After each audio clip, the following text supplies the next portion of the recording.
आपलं पापच किती आहे सगळ्यांचं? आपलं पापच किती आहे? आपण शेजारीकडून नुसती साखर वाटीवर आणतो, पण देताना फक्त वाटीत बदलतो. आणताना मोठी वाटी, वापस करताना लहान वाटी. तुमच्यापैकी तुम्हाला काय काळजी करू नका.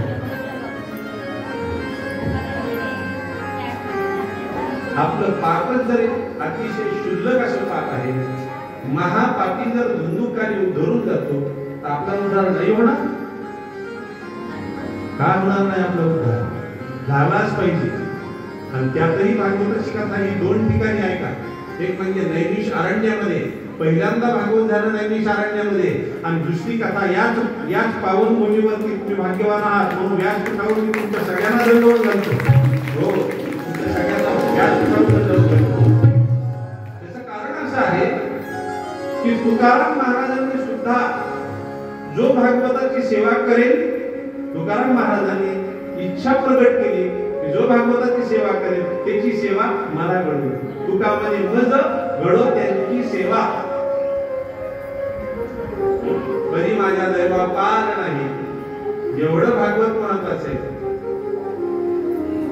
आणि खरं सांगू तुम्हाला, भागवताची कथा जर ऐकली तर परमेश्वराची पूर्ण भक्ती होत असते. पूर्ण भक्ती. गीता भागवत करीती श्रवण,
गीता भागवत करीती श्रवण अखंड चिंतन विठोबाचे.